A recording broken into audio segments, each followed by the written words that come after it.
안녕하세요. 자식에게 많은 것을 배우며 사는 60대 초반 여자입니다.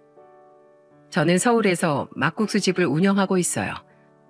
원래 회사원이었던 남편은 정년 퇴직을 한 이후엔 제 막국수 집에 나와 일손을 거들고 있죠. 그렇게 저와 남편은 젊은 시절부터 지금까지 성실하게 일하며 아들 둘을 어엿한 사회 구성원으로 키워냈습니다. 두 아들 중 저희 큰아들에겐 조금 특별한 사연이 있어요. 저희 큰아들은 제가 부모이지만서도 참 사람 대 사람으로서 배울 점이 많은 아이입니다. 저는 평소 즐겨 듣던 이곳에 답답할 정도로 착할 때도 있지만 역시 제 자랑거리인 저희 큰아들의 이야기를 해보고자 이렇게 사연을 보내봅니다. 저는 서울에서 나고 자랐습니다. 아버지는 제가 엄마 뱃속에 있을 때 사고로 돌아가셨다고 해요. 혼자 막국수 집을 하며 힘들게 저와 오빠를 키우셨던 엄마는 자식들이 아빠 없는 아이 소리를 듣게 하지 않으려고 우리를 무척 엄하게 키우셨죠.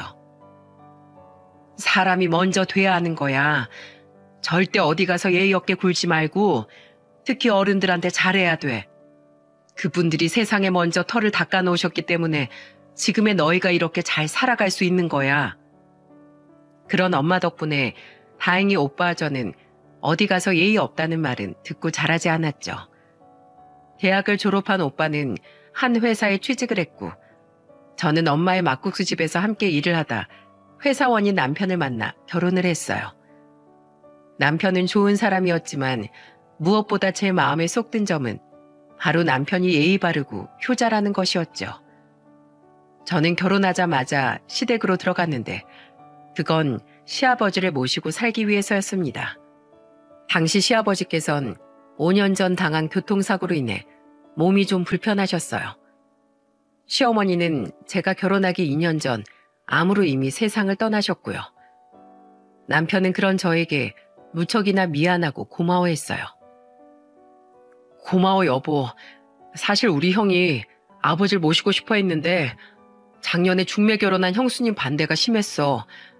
결국 형은 여기서 30분 정도 떨어진 곳에 신혼집을 얻어야 했지. 재숙이가 우리랑 같이 살고 있긴 하지만 재숙이는 언젠가 시집을 가야 되니까 아버지를 모실 수도 없고. 치과 의사였던 시숙님은 굉장한 효자였습니다. 형님의 반대에 부딪혀 시아버지를 모시고 살 수는 없었지만 시숙님은 한 번도 거르지 않고 주말마다 시아버지를 뵈러 찾아왔어요. 제가 시댁에 들어가서 산 지 1년 뒤 결혼을 해서 출가를 하게 되었던 손아래 시누이는 그런 시숙님을 보며 대단하다고 혀를 내둘렀죠. 시숙님과 남편, 시누이는 모두 우애와 효심이 깊은 좋은 사람들이었습니다. 그 삼남매를 좋은 사람들로 키워낸 시아버지 또한 좋은 분이었고요. 그렇게 좋은 시댁에 단 한 사람, 마치 튀어나온 목 같은 사람이 한 명 있었는데 그건 바로 시숙님의 아내인 형님이었어요. 근데 형수님은 오늘도 같이 안 오신 거야? 임신 중이라 몸이 힘드신가? 아니, 놀러 나갔어. 요즘엔 임신해서 술을 못 먹으니까 쇼핑으로 스트레스를 풀어야겠대. 벌써 집에 쌓인 옷하고 가방들만 해도 방 한가득이다. 시숙님은 작게 한숨을 내쉬었습니다. 몇 년을 겪어보니 형님은 이기적이고 제 멋대로인 사람이었어요. 1년에 형님의 얼굴을 볼 수 있는 날은 거의 명절 때뿐이었죠. 게다가 주부였던 형님은 자신의 아들을 보는 일조차 소홀했습니다. 주말마다 저희 집에 오던 시숙님은 시조카가 태어난 이후에는 항상 시조카를 데리고 왔었어요. 형수님은 주말마다 놀러 나가시는 거야? 그래서 매번 형이 영석이 데려오는 거고? 아니, 형이라도 애한테는 영 관심이 없어. 애는 나 퇴근하기 전까지 베이비시터 이모님이 봐주시고 있고 처음엔 집사람이 힘들다고 해서 고용했는데 이모님이 오신 후부터는 아예 평일에도 집에 붙어있질 않어. 얼마 전엔 자기 돌아다니기 힘들다고 외제차까지 한 대 뽑아왔더라. 내가 아무리 내 병원 가진 치과 의사라고 해도 뭐 재벌도 아닌데 이러다 집 기둥뿌리가 다 뽑힐 것 같아. 한 번은 이런 일도 있었습니다. 시조카가 5살, 제 아들이 3살이었던 해 명절날이었어요. 그날은 놀러 나갈 데가 없었는지 웬일로 명절 전날에 형님이 시숙님을 따라 저희 집에 왔더라고요. 솔직히 형님이 저와 함께 음식을 할 거라고는 저는 기대도 하지 않았습니다. 아니나 다를까 형님은 시아버지가 떡하니 거실에 계시는데도 아랑곳하지 않고 소파에 드러누워 TV만 보고 있더군요. 심지어 그때 시아버지께서도 바닥에 앉아 콩나물을 다듬고 계셨는데요. 그 모습이 너무 보기 민망했는지 제 아들과 조카를 돌보던 시숙님은 형님에게 한마디를 하시더군요. 당신 좀 일어나서 앉아있어. 여기 와서 재수씨가 음식하는 것도 좀 돕고. 하려면 당신이나 해. 내가 이 집 종이야? 내 조상 제사도 아닌데 내가 왜 남의 집 귀신 밥상을 차려? 뭐? 남의 집 귀신? 당신 지금 말 다 했어? 지금 아버지도 옆에 계신데 그게 무슨 버릇없는 말이야? 형수님, 말씀이 좀 심하신 거 아니에요? 그럼 제 아내는 저희 집 종이라서 일하고 있는 겁니까? 그냥 가족이니까 다 같이 도우면서 하자는 거잖아요. 정말 미친 거 아닙니까? 그 여자는 아예 개념이란 단어가 뇌리에 새겨져 있지 않은 것 같더라고요. 시아버지는 옆에서 한숨을 푹 쉬셨고 너무도 개념 없는 발언에 남편은 처음으로 형님에게 화를 냈어요. 남편이 시숙님의 말을 거들자 형님은 기분이 상했는지 자리에서 벌떡 일어나 겉옷을 입으며 신경질을 내더라고요. 아휴, 그냥 집에나 있을걸. 내가 미쳤지. 뭐 한다고 여길 따라와가지고. 아버님, 저 먼저 갈게요. 오늘 왔으니까 내일은 안 와도 되죠? 아버님도 저 있는 거 불편하시잖아요. 저도 제 집 아닌 남의 집에 있는 거 불편하고요. 동서, 종노릇 열심히 해. 나만 이 집에서 왕따네 왕따야. 형님, 아버님 들으시는데 말씀 좀 가려서 하세요. 그리고 형님은 매번 가족들이 다 같이 한 음식 집어먹고 가기만 하잖아요. 형님 논리대로라면 형님은 이 집 사람이 아닌 남인 셈인데 형님이 상전이에요? 왜 남의 집에 와서 남이 한 음식을 집어먹고 가세요?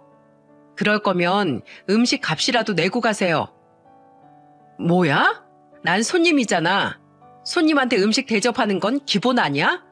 동서는 상식이 없어? 형님이 이 집에 오셔서 하는 일이 대체 뭐가 있어요?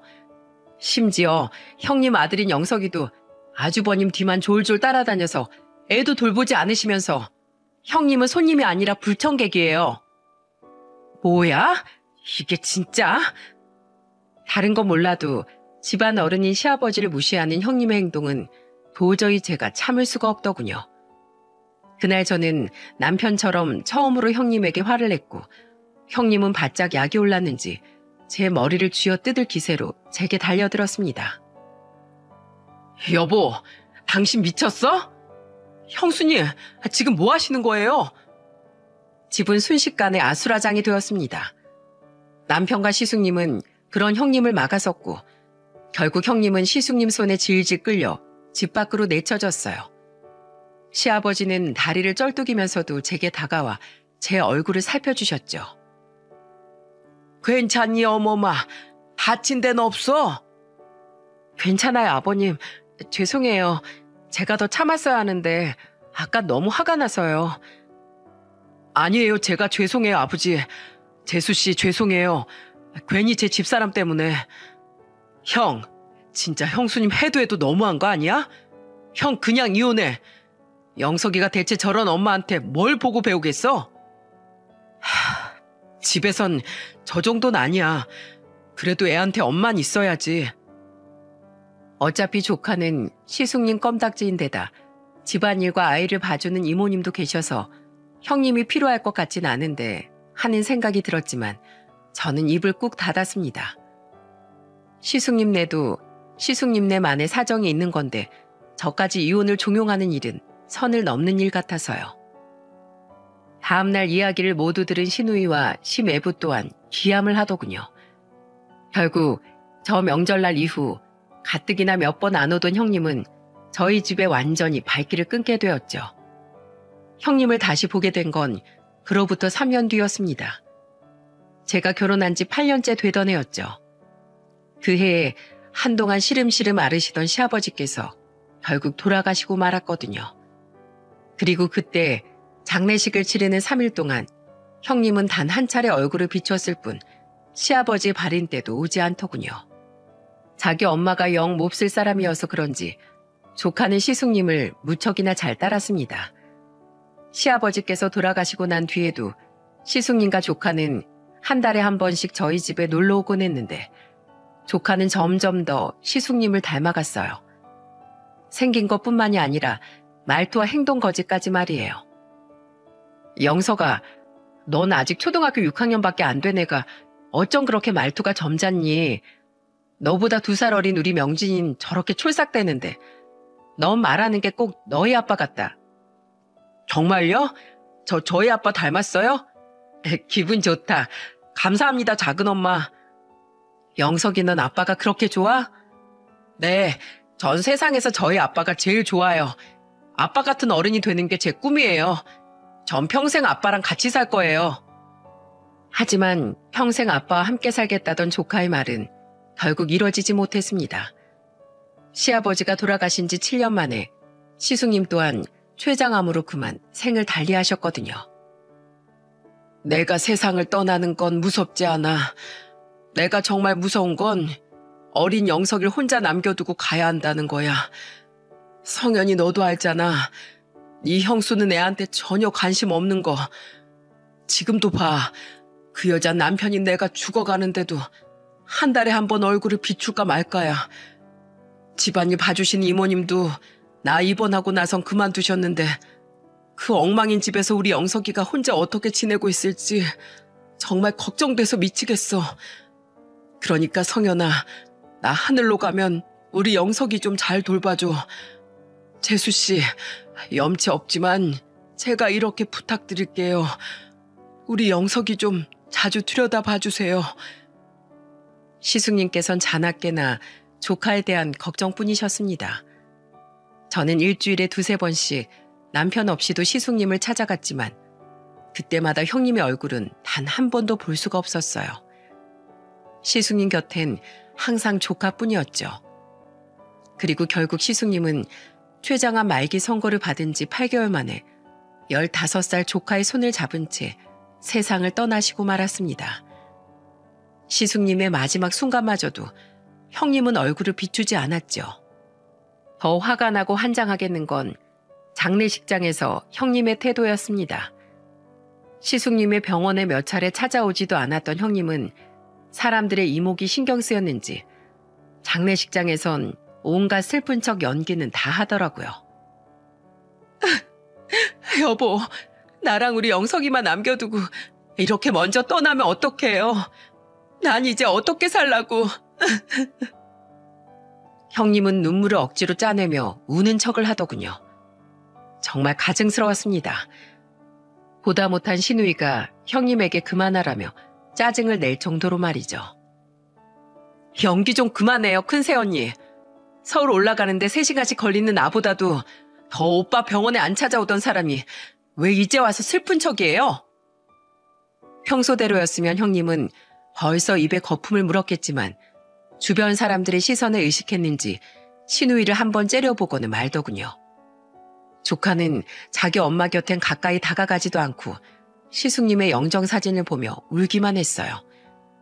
형님 또한 조카에게 별 관심이 없어 보였고요.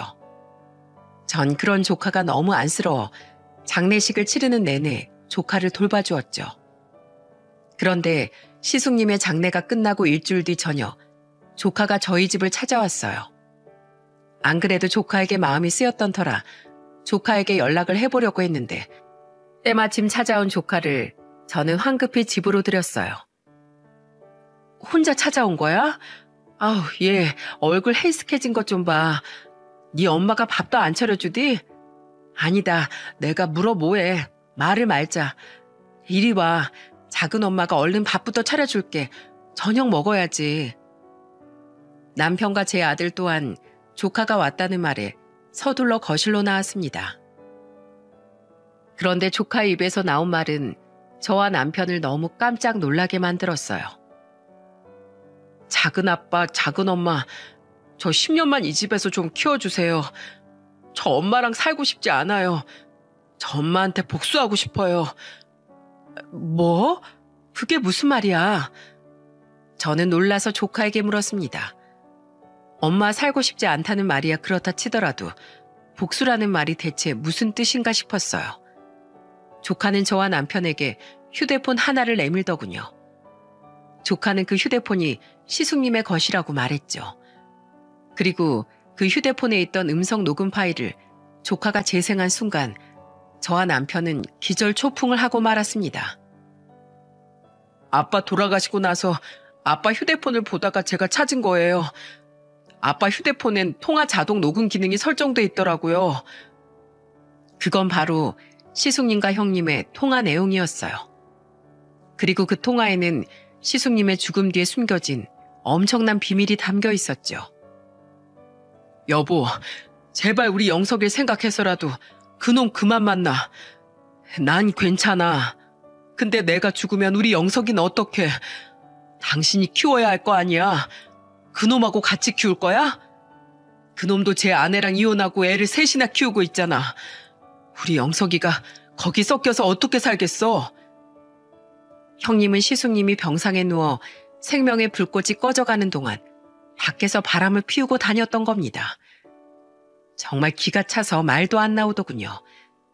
하지만 더 기가 찼던 건 형님이란 여자의 대답이었죠. 뭘 그만 만나? 내가 왜 당신하고 여태 이혼 안 했는데? 당신이 워낙에 영석이를 아껴서 그런 거잖아. 그래서 자연스럽게 당신이랑 사별하려고 내가 기다리는 건데 왜 자꾸 그 이상을 바래? 여보, 엄마한텐 자식이 제일 1순위 아니야? 난 영석이를 위해서 당신 용서해 준 거야. 내 대학 동기랑 바람이 난 바로 당신을. 어떻게 다른 사람도 아니고 내 친구랑 바람이 날 수가 있어? 어? 이렇게 될 줄 알았으면 난 당신 대학 동기 부부 모임에 데려가지도 않았어. 나는 내 행복이 더 중요해. 엄마가 행복해야 자식도 행복한 거야. 그리고 당신이 그 사람보다 뭐가 나은데? 집안이 좋아, 돈이 많아? 그 사람 우리 엄마 장례식 때 나한테 따로 100만 원이나 챙겨줬어. 우리 아버지 돌아가셨을 땐 나 위로한답시고 베트남 여행도 시켜줬고. 당신이랑은 마음 씀씀이 자체가 다르지? 게다가 그 사람 치과는 무려 2층이나 돼. 동네 구멍가게 같은 당신 치과랑 차원이 다르다고. 영석이 내가 챙긴다니까? 영석이도 돈 많은 새아빠 아래에서 크면 더 행복할 거야. 입이 떡 벌어졌습니다. 그 여자가 바람을 피운 사람이 바로 시숙님의 친구였다니 말이에요. 그 사람은 형님과 바람을 피우다가 진즉에 이혼을 했었다더군요. 시숙님은 하필 그 사실을 최장암 판정을 받은 후에 알게 된 거고요. 그 인간 같지도 않은 형님은 어차피 들킨 거 대놓고 바람을 피우며 그놈과 합치기 위해 시숙님이 세상을 떠나기만을 기다리고 있었던 겁니다. 시숙님은 혼자 남을 조카가 걱정되어 계속해서 형님을 붙잡고 있었던 거예요. 저는 너무 분한 나머지 눈물을 흘리며 조카를 안아주었어요. 어른인 저와 남편이 들어도 이렇게 치가 떨리고 화가 나는데 자식이었던 어린 조카가 이 대화 내용을 들었을 때 얼마나 큰 상처를 받았을까 싶어 너무도 마음이 아팠거든요. 조카는 제 품에 안겨 엉엉 울며 애원했죠. 제발 저 이 집에서 살게 해주세요. 저 엄마랑 그리고 생판 모르는 남자랑 절대 살기 싫어요. 그래 알겠다. 작은 아빠가 네 엄마랑 통화 한번 해보마. 남편은 눈을 질끈 감았다 뜨더니 심호흡을 하고는 그 여자에게 전화를 걸었습니다. 남편이 통화 음량을 최대로 키워서인지 휴대폰 너머 그 여자의 목소리가 제 귀에도 생생히 들리더군요. 형수님, 당신 진짜 무서운 사람이네요. 어떻게 남편이 암에 걸린 상황에 바람을 피우고 다녀요? 그것도 우리 형 앞에서 아주 대놓고. 그래놓고 장례식장에서 그 생쇼를 한 거예요? 어머, 알고 있었어요? 난 또 모르는 줄 알았지. 그래도 한때는 내 남편이었는데 슬퍼하는 척은 해주는 게 예의잖아요. 안 그래요? 와, 정말 그 여자는 뻔뻔함이 아주 도가 지나치더군요. 남편 또한 귀가 찬지 헛웃음을 짓더니 조카를 흘끔 바라보고는 한숨을 쉬며 말을 이었습니다. 됐고, 영석이가 우리 찾아왔어요. 우리랑 같이 살고 싶다고요. 어떻게 생각하세요? 그래요? 그거 아주 잘 됐네요. 어차피 영석이 조씨 집안 애잖아요. 그쪽이 키우면 되겠네요. 안 그래도 그 사람 쪽에서 애를 별로 안 반겨서 어떻게 해야 하나 고민했는데 우리 영석이 잘 좀 키워줘요. 키워준 값은 내가 따로 보내줄게요. 아시겠죠? 뭐라고요? 당신 진짜 엄마 맞아? 어떻게 자식을 그렇게 짐 떠넘기듯이 말할 수가 있어? 그것도 남자 때문에. 당신 인간이야? 좋게 말하려던 남편은 결국 참지 못하고 그 여자에게 소리를 지르고 말았어요. 깜짝 놀란 저는 옆에서 겁에 질린 표정으로 듣고 있던 아들과 조카를 방으로 들여보냈죠. 남편은 그 여자와 한참을 고성을 지르며 언쟁하더니 마지막엔 씩씩거리며 으름장을 놓고는 전화를 끊어버렸습니다. 그래, 내 조카 내가 데려다 키울 거야. 하지만 이 죄값은 꼭 치러야 할 거야. 알았어? 이후 우리는 조카의 짐을 싸서 우리 집으로 데려왔어요. 그 여자는 벌써부터 그놈 집에 들어가 사는 건지 코빼기도 보이지 않더군요. 그리고 남편은 그 상간남의 치과를 쳐들어갔습니다. 혹시 무슨 일이 생길까 염려가 된 저도 남편을 따라갔고요. 여기 원장 나와! 무슨 일이십니까? 남편이 고함을 지르자 그 상간남이 하얗게 질린 얼굴로 나왔어요. 얼굴만 보면 친구 마누라와 바람이 난 사람이라곤 생각지도 못할 정도로 순진하게 생긴 얼굴이더군요. 남편은 그놈을 보고 환자들과 치과 관계자들 모두가 보고 들으라는 듯 큰 소리로 떠들었죠. 아, 당신이야? 암 걸려서 세상 떠난 우리 형 마누라랑 붙어먹은 인간 말종이? 잡아댈 생각하지 마. 내가 증거도 다 가지고 왔으니까. 여러분, 이놈이 그런 놈입니다. 이런 쓰레기 같은 놈한테 치료받고 싶으세요? 저기요, 아무리 그러셔도 남의 영업장에 와서 이러시면 어떡해요? 빨리 안 나가시면 저 경찰 부릅니다. 잔뜩 당황한 표정의 그 상간남은 제 남편을 끌어내려 애쓰며 우리에게 으름장을 놓더군요. 손님들은 그 상간남을 보며 웅성거리기 바빴고요. 하지만 남편은 지지 않고 맞받아쳤죠. 경찰? 불러! 안 무서워! 결국 저와 남편은 출동한 경찰에게 끌려 나와야 했어요. 하지만 남편은 거기에서 멈추지 않았고 회사에 며칠 휴가까지 내가며 매일같이 그 치과에 찾아갔습니다. 그리고 저는 그 상간남이 운영하는 치과가 있던 지역 최대 커뮤니티에 폭로글을 올려버렸어요. 형님이라고 부르기도 싫은 그 여자와 그 상간남의 실체를 말이죠. 병원 이름을 교묘하게 숨겨 법의 테두리를 벗어나지 않게끔 썼지만 그 지역을 아는 사람이라면 금방 그 치과가 어딘지 알 수 있게끔이요. 이후 그 치과는 결국 문을 닫았습니다. 일이 그 지경이 됐는데도 상간남과 그 여자는 시숙님이 돌아가신 지 3개월 만에 결국 살림을 합쳤더군요. 그리고 그들은 동네를 옮겨 다시 치과를 개원했다고 해요. 무척이나 분통 터지고 안타까운 일이었지만 저와 남편이 그놈의 치과 의사 면허를 뺏어올 수도 없는 노릇이니 어쩔 수 없었습니다. 그저 앞으로 조카를 잘 키워내며 그 연놈들이 불행해지기를 기도하는 수밖에요. 그리고 그 여자는 약속했던 양육비도 조카 목의 시숙님의 재산도 한 푼도 내놓지 않았습니다. 전화를 걸어 따져 물었지만 그 여자는 배째라식으로 나왔죠. 재판을 걸어 조카 목의 재산을 모두 빼앗아오고 싶었지만 불가능했어요. 어찌됐든 조카는 아직 미성년자였고 조카가 성인이 될 때까지 그 재산은 친모인 그 여자가 맡도록 되어 있었으니까요. 결국 저와 남편은 조카가 성인이 된 후에 그 여자에게 소송을 걸었고 그제야 조카는 자신의 몫을 그 여자에게서 되찾아올 수 있었습니다. 그날 이후 우리는 정말로 그 여자와 영원히 인연을 끊어버렸죠. 한편 조카 영석이는 저희 집에 온 후 이를 악물고 공부를 했습니다. 자신이 잘 되는 일이 그 여자에 대한 진정한 복수라면서요. 우리는 영석이를 학원에 보내주려 했지만 영석이는 한사코 우리의 도움을 거절하더군요. 저를 걷어주신 것만으로도 두 분께 무척이나 감사하고 있어요. 저 여태까지도 학원 안 다니고 공부 잘했어요. 학교 공부만으로도 충분해요. 걱정 마세요. 영석이는 자신의 아빠처럼 치과 의사가 되고 싶다고 말했습니다. 항상 자신의 우상은 아빠였다면서요.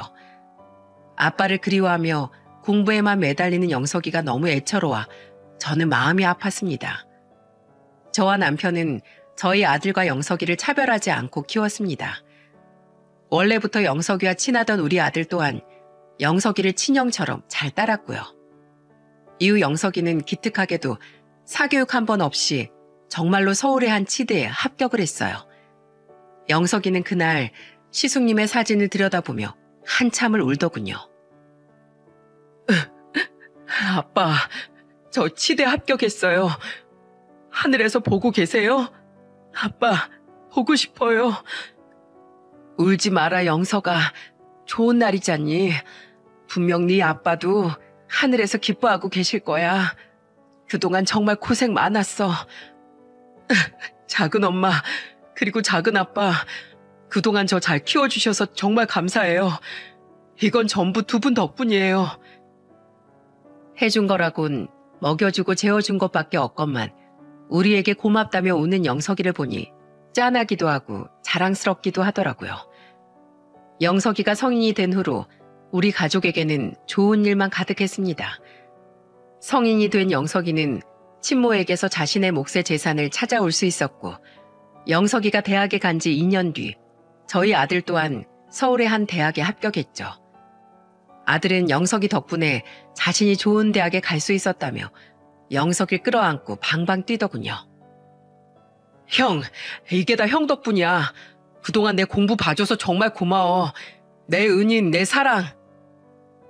그리고 그 해에 저는 엄마가 하던 막국수 집을 이어받아 장사를 하기 시작했습니다. 연로해지신 엄마가 저에게 그 막국수 집을 이어받겠냐며 권유를 하셨거든요. 조카 자식을 다 키워놓으니 저도 뭐라도 바깥 활동을 하고 싶다고 생각한 차라 저는 엄마에게 열심히 일을 배웠고 이듬해엔 혼자서 막국수 집을 꾸려나갈 수 있었어요.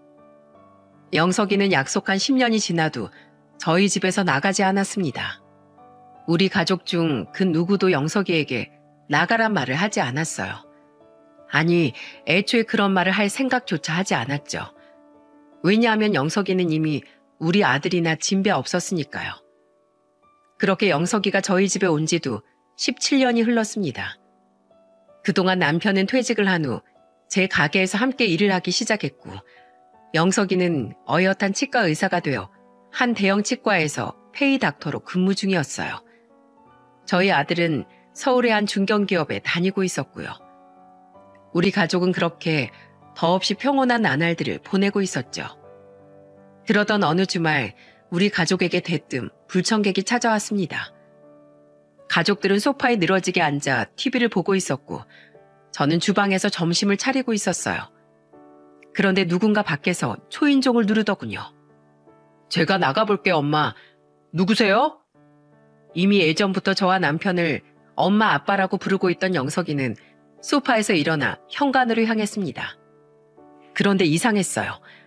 문을 연 지 한참이 되도록 영석이는 아무런 말도 하지 않더군요.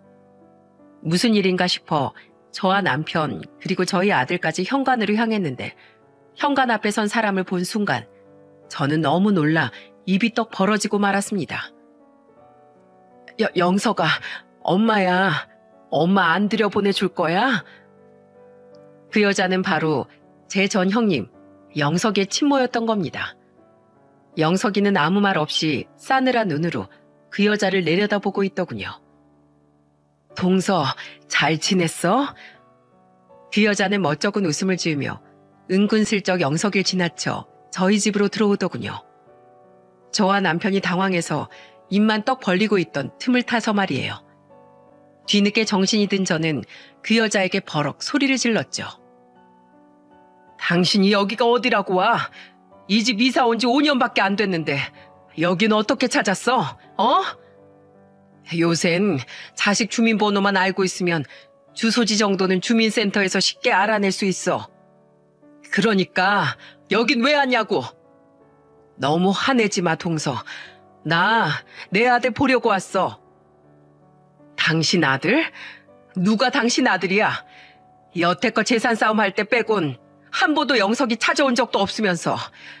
영석이 이제 내 아들이야. 뻔뻔하게 어디서 아들이란 말이 그 입에서 나와?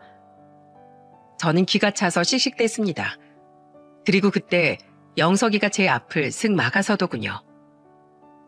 저기요, 이제 와서 왜 날 찾아온 거예요? 난 당신 이제 내 엄마로 생각도 안 해요.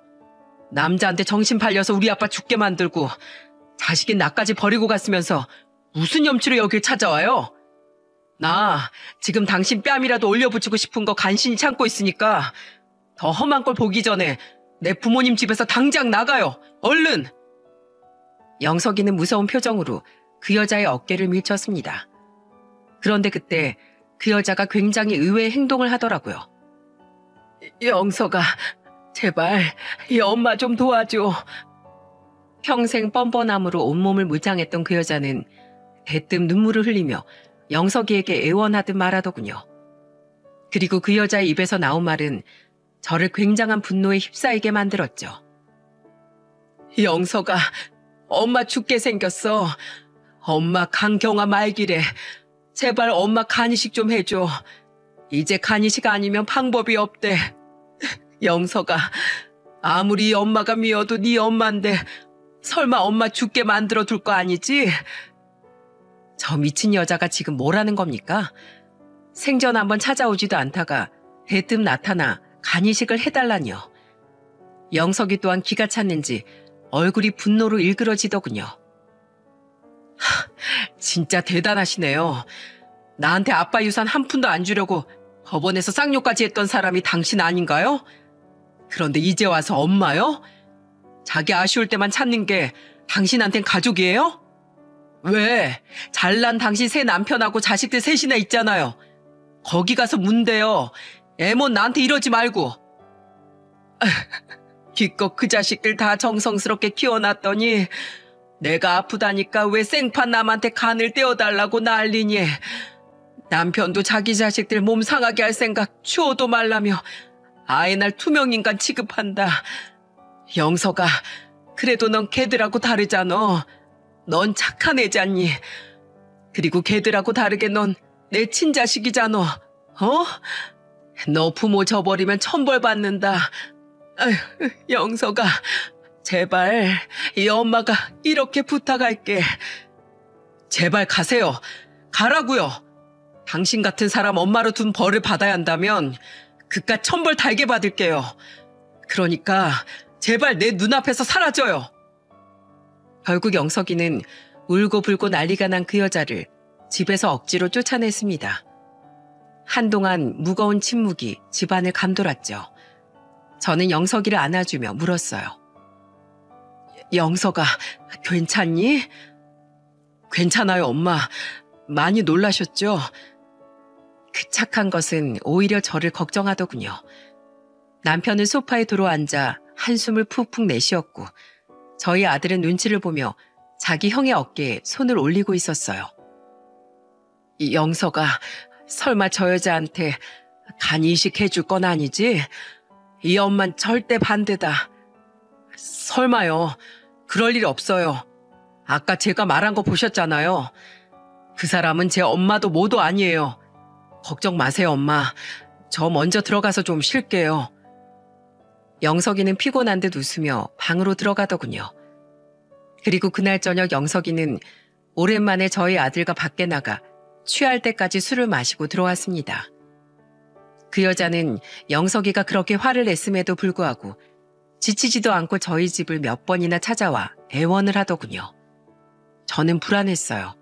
착한 영석이가 그 못된 친모에게 동정심이라도 들까봐 말입니다. 아니나 다를까 시간이 2주 정도 흐른 어느 날 영석이는 저와 남편 앞에 앉아 조용히 말을 꺼내더라고요. 엄마, 아빠, 저도 나름대로 그 여자에 대해 알아봤는데 사정이 좋진 않더라고요. 그 집 사람들한테 전부 외면당한 것도 맞는 것 같고요. 요 며칠 동안 그 사람 안 보였잖아요. 건강이 더 나빠져서 지금 병원에 다시 입원해 있더라고요. 저 아무리 미워도 사람은 살려야겠죠. 저 검사 받아보고 조건이 맞는다고 하면 간이식 해주려고요. 그 사람을 엄마라고 생각하진 않아요. 다만 어쨌든 그 사람이 절 이 세상에 태어날 수 있게 해줬으니 저도 그 사람한테 목숨 한 개 정도는 쌤쌤이라는 생각으로 그냥 주려고요. 그렇게 해야 앞으로 두고두고 후회하지 않을 것 같아요. 두 분이 속상하실 건 알지만 이번엔 그냥 제 뜻대로 하게 해주세요. 부탁드려요. 너무 속상해서 눈물이 나왔습니다. 하지만 저도 남편도 그런 영석의 말을 듣자 더 이상 영석이를 말릴 수가 없었어요. 착한 영석이는 결국 자신의 친모를 그냥 죽게 내버려 둘 수가 없었던 것 같았으니까요. 영석이는 검사 결과 궁여자로 적합하다는 판정을 받았습니다.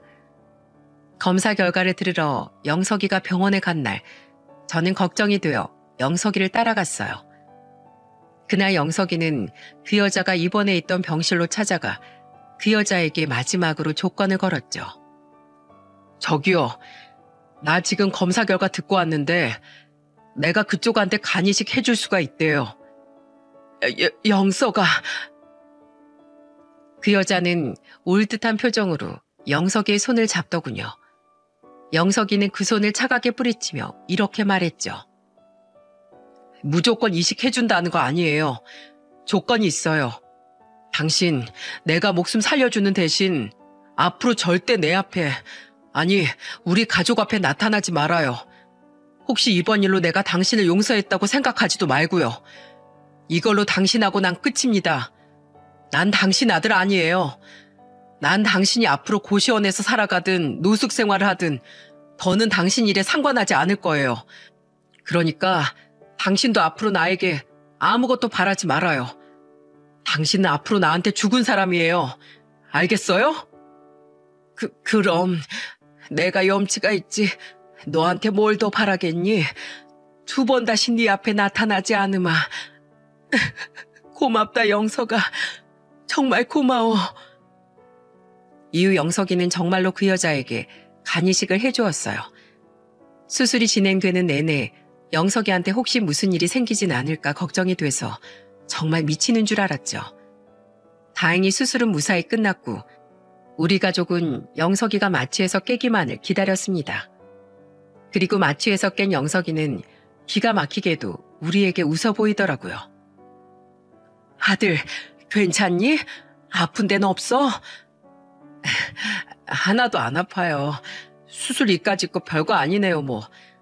오히려 찝찝했던 일을 잘 마무리한 느낌이 들어서 가슴이 후련해요. 그 모습을 보고 저는 그만 눈물이 터져버리고 말았어요. 분명 아플 것이 뻔한데 가족들 걱정 안 시키려고 애를 쓰는 영석의 모습이 너무 딱해서 말입니다. 영석이는 며칠간의 입원 생활을 마치고 집으로 무사히 돌아왔어요. 그 여자 또한 영석이 덕분에 새 인생을 얻게 되었죠.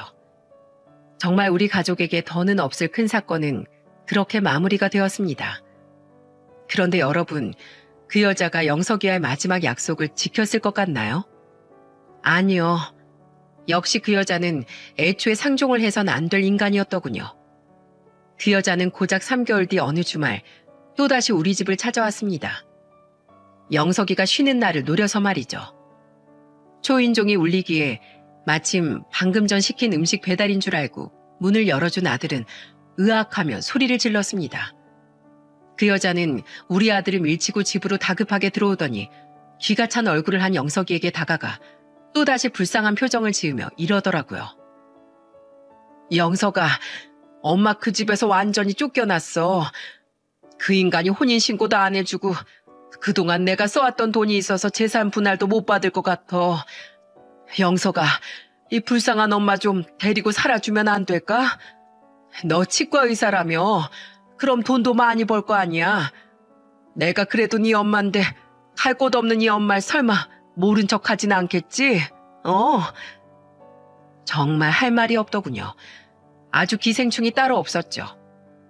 영석이 또한 같은 마음이었는지 영석이는 그 여자를 한심한 표정으로 바라보며 이렇게 말했어요.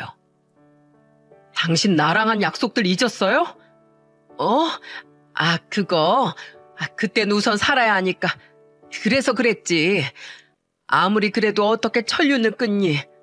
영석아, 난 네 엄마잖아. 제가 바보였네요. 당신 같은 사람한테 약속 같은 말이나 운운하고 사람 사이 약속이나 신뢰 같은 건 지나가는 먼지만도 못하게 생각하며 살아왔으니 당신이 이 모양 이 꼴로 살고 있지. 됐고 앞으로 더는 나 찾아오지 말아요. 이건 경고예요. 또 찾아오면 그땐 나도 가만히 안 있어요. 나 같은 사람이 한 번 화가 나면 얼마나 무서운 인간이 되는지 보여줄 테니까 궁금하면 어디 한번 찾아와 봐요. 내가 다른 건 다 아빠 닮았어도 딱 한 가지. 아빠처럼 무른 사람은 아니거든요. 알아들었으면 당장 꺼져요. 머리채 잡고 끌고 나가기 전에. 셋세요? 영석의 단호한 태도에 그 여자는 겁먹은 표정을 짓더군요. 그리고 정말로 새까지 센 영석이가 자리에서 벌떡 일어나자 그 여자는 그 길로 꽁지가 빠져라 집 밖으로 도망을 쳐버리더라고요. 그렇게 2년이 지났습니다. 그 여자는 그때 영석이가 한 말이 꽤나 무서웠는지 영석이가 집에 없던 시간에 딱 한 번 우리 집을 찾아왔어요. 그것도 다름 아닌 제게 돈을 빌려달라면서 말이죠. 제가 문을 열어주지 않자 그 여자는 현관문 밖에서 애원을 하더군요. 동서, 나 진짜 돈이 없어서 그래. 내가 그래도 영석이 친엄마인데 영석을 봐서라도 나 한 번만 도와줘. 나 딱 빌라 전세금 정도만, 그 정도만 빌려주라. 나 지금 반지하 원룸에서 지내고 있어. 아휴, 집도 너무 좁은데다 바퀴벌레까지 나온다니까. 나 정말 거기서 살기 너무 힘들어. 그 많은 아주버님 재산들도 홀랑 다 탕진해버렸냐? 정말 한심하다 한심해. 제발 창피하니까 그놈의 영석이 엄마 소리 좀 하고 다니지 마. 경찰 부르기 전에 꺼져. 이후에도 그 여자는 한참을 집 앞에서 징징거리더군요. 잔뜩 열이 받은 전 주방에서 굵은 소금 단지를 통째로 들고 나가 손으로 그 여자에게 계속해 소금을 뿌려버렸습니다. 따가워. 그만해. 저는 그 여자가 계단으로 도망을 칠 때까지 쫓아가 소금을 뿌렸어요. 결국 그 여자는 그대로 비상구로 주랭랑을 쳤고 저는 그 여자의 뒤통수에 대고 소리를 질렀습니다. 또 찾아오면 그땐 소금이 아니라 주먹이 날아갈 줄 알아. 강냉이 다 부서지고 싶으면 또 와라. 그날 저는 복도에 뿌려진 소금을 쓸어내느라 한껏 고생을 하긴 했지만 그래도 속은 후련하더군요. 그리고 그날 이후 그 여자는 단 한 번도 우리에게 모습을 보이지 않았죠. 아마 그때 말한 그 반지하 원룸에서 홀로 쓸쓸히 늙어가고 있을 테지만 어쩌겠어요. 전부 자기 업보인 것을요. 그 여자가 그렇게 다녀간 날 이야기를 들은 영석이는 저를 안아주며 이렇게 말하더군요. 고마워요, 엄마. 혼자서 무서우셨을 텐데. 무섭긴 뭐가 무섭니? 자식 앞에선 소도 때려잡을 만큼 강해지는 게 바로 엄마인데. 넌 아무 걱정하지 마. 더는 그런 여자 때문에 상처받지도 말고. 이 엄마랑 아빠가 언제까지고 지켜줄 테니까. 걱정 안 해요. 천하무적인 엄마 아빠가 있는데 제가 무슨 걱정을 하겠어요. 그리고 그 여자한테 받았던 상처 저 이미 다 나았어요. 엄마 아빠 덕분에요. 감사해요, 엄마 아빠. 형, 난 왜 빼? 나도 가족인데. 내 덕분이라고도 해줘. 듣는 동생 서운하다. 저는 영석이를 안고 눈물을 흘렸고 남편은 그런 우리를 두 팔로 끌어안았습니다. 그리고 우리 아들은 그런 우리 옆에서 자기도 껴달라며 떼를 썼죠. 지금도 영석이와 우리 아들, 그러니까 두 아들은 우리와 함께 살고 있어요. 요즘 저와 남편의 가장 큰 고민은 벌써 각각 34, 32이 된 두 아들놈이 여태껏 장가를 갈 생각이 없다는 겁니다. 영석이는 아직까지 치과 일에만 몰두하며 살고 있고 선을 보라고 해도 자기는 평생 우리와 살겠다며 고집을 부려대네요. 마음이야 고맙지만 모자란 거 하나 없는 아들놈이 부모밖에 모르니 부모된 입장에선 정말 답답하지 않을 수가 없죠. 그나마 둘째는 가끔씩 여자를 만나는 것 같긴 한데 자신은 자유로운 영혼이라는 둥, 아직은 노는 게 더 좋다는 둥, 철없는 소리만 해대고 있으니 이놈도 장가를 가긴 아직 먼 것 같네요. 그럼 독립이라도 하라고 해요. 작년에 외동딸을 시집 보낸 시누이는 심심하다며 제가 퇴근하기만 하면 자꾸만 저에게 전화를 걸어댑니다. 남편이랑 놀래도 저랑 수다 떠는 게 더 재밌다면서요.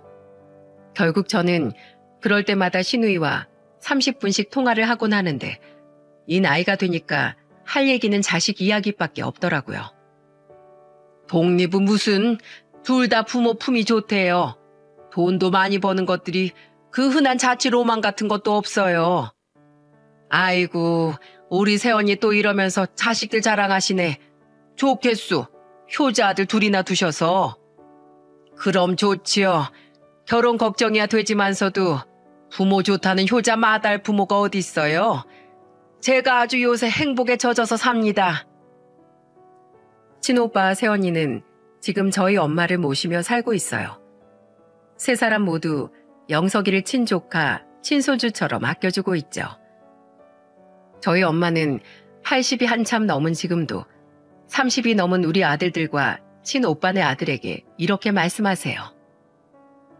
으이구, 예쁜 내 새끼들.